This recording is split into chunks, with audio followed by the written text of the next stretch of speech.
Hello and welcome to my channel, or welcome back to my channel. My name is Jay and this is a web of classic tales. If you're enjoying the videos, please like, subscribe, share, and comment. If you want notifications every single time a new video is uploaded, please click on the little bell icon. Today we will continue reading Frank Baum's The Marvelous Land of Oz.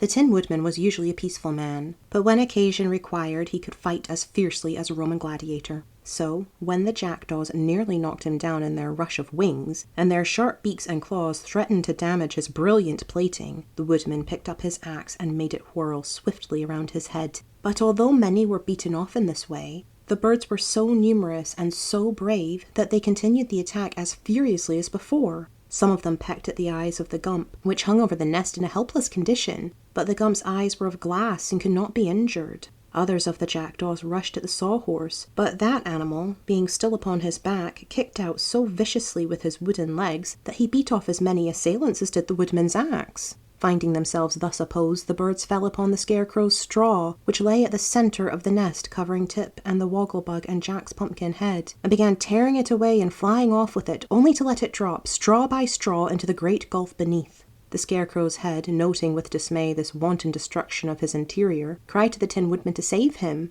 and that good friend responded with renewed energy. His axe fairly flashed among the jackdaws, and fortunately the Gump began wildly waving the two wings remaining on the left side of its body. The flutter of these great wings filled the jackdaws with terror, and when the Gump, by its exertions, freed itself from the peg of rock on which it hung, and sank flopping into the nest, the alarm of the birds knew no bounds, and they fled screaming over the mountains. When the last foe had disappeared, Tip crawled from under the sofa and assisted the wogglebug to follow him. "We are saved!" shouted the boy delightedly. "We are indeed," responded the educated insect, fairly hugging the stiff head of the Gump in his joy. "And we owe it all to the flopping of the thing, and the good axe of the woodman." "If I am saved, get me out of here," called Jack, whose head was still beneath the sofas. Tip managed to roll the pumpkin out and place it upon its neck again. He also set the sawhorse upright and said to it, "We owe you many thanks for the gallant fight you made." "I really think we have escaped very nicely," remarked the Tin Woodman in a tone of pride. "Not so!" exclaimed a hollow voice. At this they all turned in surprise to look at the scarecrow's head, which lay at the back of the nest. "I am completely ruined," declared the scarecrow as he noted their astonishment. "For where is the straw that stuffs my body?" The awful question startled them all. They gazed around the nest with horror, for not a vestige of straw remained. The jackdaws had stolen it to the last wisp and flung it all into the chasm that yawned for hundreds of feet beneath the nest. "My poor, poor friend," said the Tin Woodman, taking up the scarecrow's head and caressing it tenderly. "Whoever could imagine you would come to this untimely end?" "I did it to save my friends," returned the head, "and I am glad that I perished in so noble and unselfish a manner." "But why are you all so despondent?" inquired the wogglebug. "The scarecrow's clothing is still safe." "Yes," answered the Tin Woodman, "but our friend's clothes are useless without stuffing." "Why not stuff him with money?" asked Tip. "Money?" they all cried in an amazed chorus. "To be sure," said the boy. "In the bottom of the nest are thousands of dollar bills, and $2 bills, and $5 bills, and 10s and 20s and 50s. There are enough of them to stuff a dozen scarecrows. Why not use the money?" The Tin Woodman began to turn over the rubbish with the handle of his axe, and, sure enough, what they had first thought only worthless papers were found to be all bills of various denominations, which the mischievous jackdaws had for years been engaged in stealing from the villages and cities they visited. There was an immense fortune lying in that inaccessible nest, and Tip's suggestion was, with the scarecrow's consent, quickly acted upon. They selected all the newest and cleanest bills and assorted them into various piles. The scarecrow's left leg and boot were stuffed with $5 bills. His right leg was stuffed with $10 bills, and his body so closely filled with 50s, 100s, and 1000s that he could scarcely button his jacket with comfort. "You are now," said the wogglebug impressively, when the task had been completed, "the most valuable member of our party, and as you are among faithful friends, there is little danger of your being spent."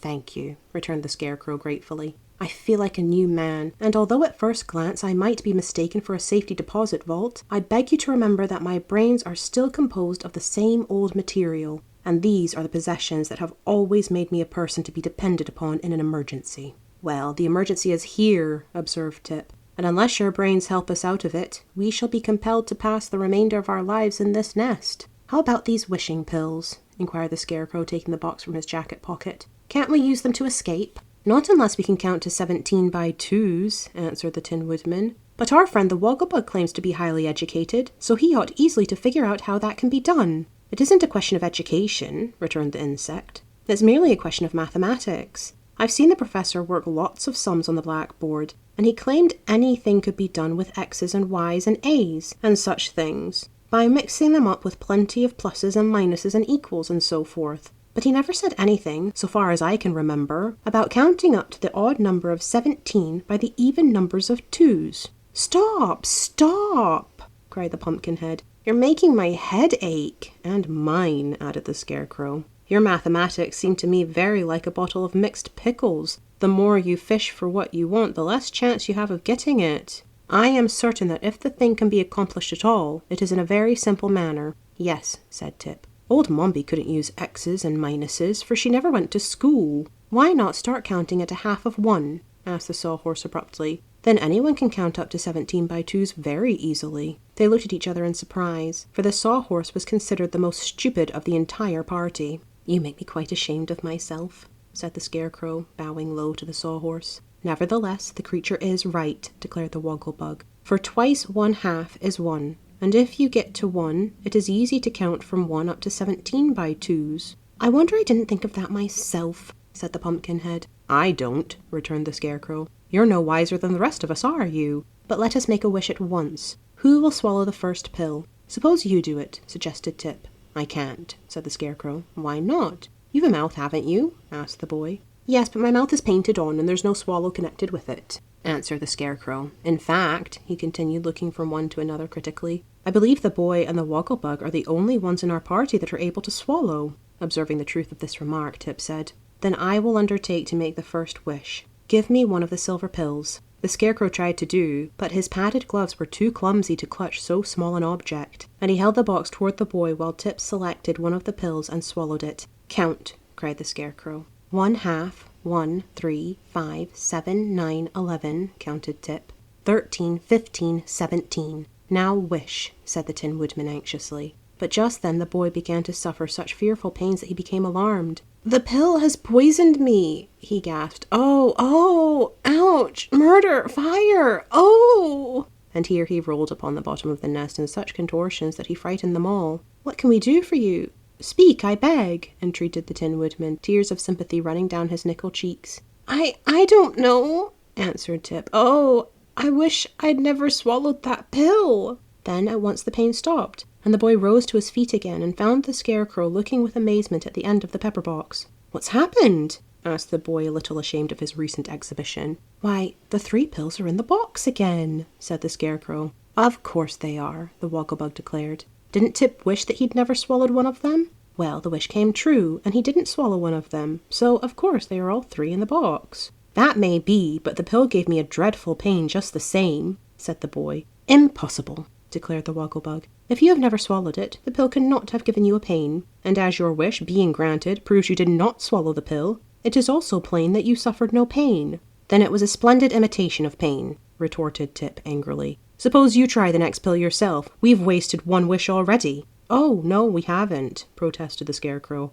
Here are still 3 pills in the box, and each pill is good for a wish. Now you're making my head ache, said Tip. I can't understand the thing at all. But I won't take another pill, I promise you. And with this remark, he retired sulkily to the back of the nest. Well, said the Wogglebug, it remains for me to save us in my most highly magnified and thoroughly educated manner. For I seem to be the only one able and willing to make a wish. Let me have one of the pills. He swallowed it without hesitation, and they all stood admiring his courage while the insect counted 17 by 2's in the same way that Tip had done. And for some reason, perhaps because Wogglebugs have stronger stomachs than boys, the silver pellet caused it no pain whatever. I wish the Gump's broken wings mended and as good as new, said the Wogglebug in a slow, impressive voice. All turned to look at the thing, and so quickly had the wish been granted that the Gump lay before them in perfect repair, and as well able to fly through the air as when it had first been brought to life on the roof of the palace.